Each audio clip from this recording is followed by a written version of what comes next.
So, can women have it all? And what I mean by all, I'm talking about, can they have career, a great healthy marriage, as well as raising awesome kids and having kids? So, I'm going to share some thoughts on that. And in the end, you may agree with me, or in the end, you may disagree with me, and that's fine. But hear me out. And just a little background. I remember the first date my husband and I went on, one of the questions he actually asked me was that, because at the time when he met me, I was a mining engineer working in the mining industry, working at a gold mine, and also working as an environmental engineer. During that time, doing great in my career, I also self-published a magazine called STEM Her Magazine, whereby I share the stories of amazing women who are in science, technology, engineering, and or mathematics. Magazine's called STEM Her Magazine, and they get to share their stories of just doing really amazing things in their lives and also their academic background, just women kicking butt in so many ways academically and professionally. And so when he met me, of course, he thought that was really awesome. But one thing he was curious about was that, do I see myself having a family someday? Would I like to get married? And just curious how I'm going to just kind of balance that with like marriage and kids and also a thriving career, which, that's just a regular question. That's just a normal thought process when it comes to women's lives.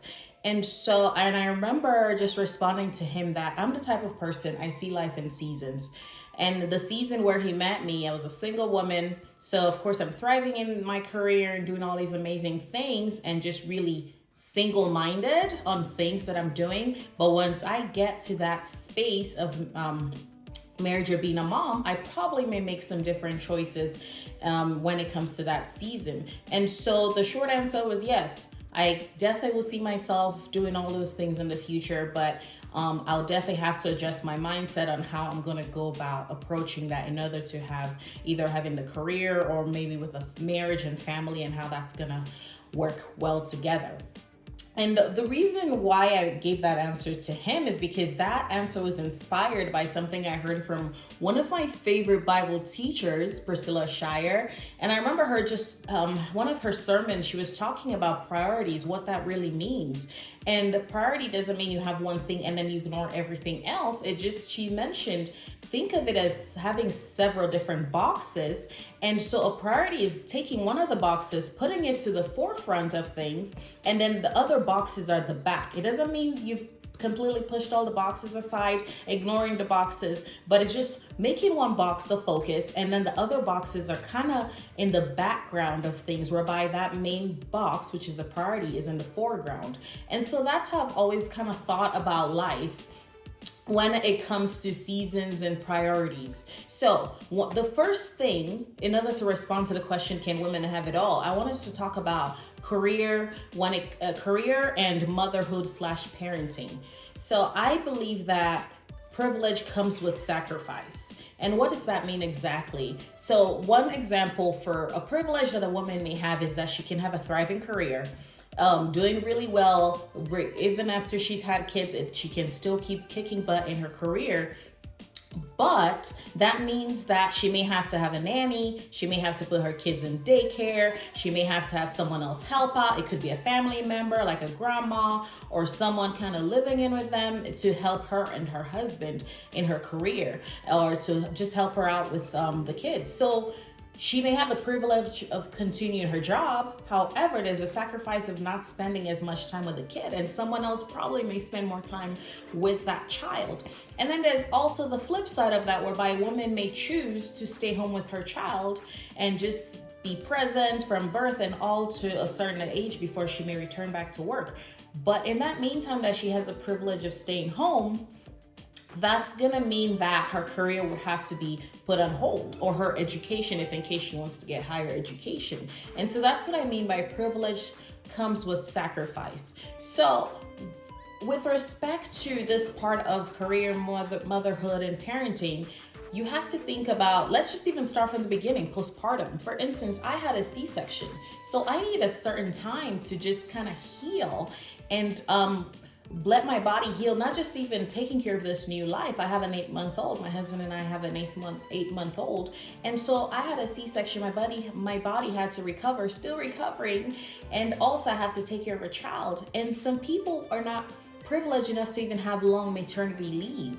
So that's something that'd be really, really difficult to work on, whereby you may be healing from a C-section, then boom, you have to go back to work again. And then here you are with this infant. And then you have to consider breastfeeding as well. What kind of environment are you working in for you to be able to pump if you're breastfeeding, and if you'd like your child to be breastfed and not taking formula, or maybe you're doing a mix of both. So these are things that one would have to consider. And also putting a child in daycare, there's the sacrifice to that as well, that you may be working, but honestly, most of that money that you're working is going to go to daycare, or that help that you're getting, if it's not help from family or some kind of free assistance. So there's that sacrifice as well that has to be made. Now, the second part to think about is with respect to career and marriage or family. And so when you get married, there are decisions, you're going to make several decisions. And honestly, you have to make decisions that are compatible for you and your spouse. I can't just make hasty decisions as how I did when I was single. When I was single, if a job opportunity came along, I'll just, kind of get up and go and move to a different state or something like that, or a different city, and take that job. But now as a married woman, I can't just get up and go, because I have to consider my husband's job. I have to consider what are the different implications this would come on us as a family. You have to make decisions as a unit, and you don't just make single individual decisions at all. You have to consider what's best for others. You also have to be cautious about taking risks. You can't just make $1 million purchases. Well, that's an exaggeration, but you can't make expensive purchases without seeking advice or some kind of consulting your spouse about it, because finances are a big deal in marriage. And if you're seeking to have a thriving, healthy marriage, these are things that you have to discuss. And also, you can't just risk, I quit my job. You can't just take any drastic risk like that. You have to consider the family unit as a whole.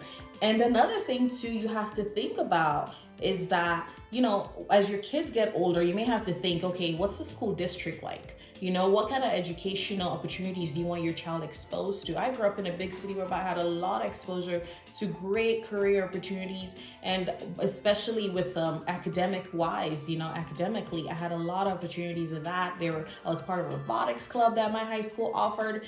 And if you live in a small town or a rural area, maybe some of these opportunities may not come, or you may live in a big city whereby they may not even be there either, and you will just want the best education for your child, for many opportunities for the future, or training, apprenticeship, whatever it may be. So those are decisions also that you have to make based on others. It won't just be about you. And so these are things that we have to think about when it comes to, can women have it all? And even just going back to the space of your career, motherhood, parenting, and all that stuff too, is what we have to remember is that, you can't just say, okay, I because this is what I want, everyone has to go with that. That's not fair. That's very, very unfair to your spouse and to your children. So there's compromise to that. And when I was talking about expenses, there's the sacrifice of, okay, if you choose to be home now, you may have to minimize your spending. You can't just you can't just go on vacations as you want or anything like that. For I have decided to stay home with my son in this first year of his life. And so my husband and I had to kind of sit back and say, okay, what does spending look like? What are expenses like?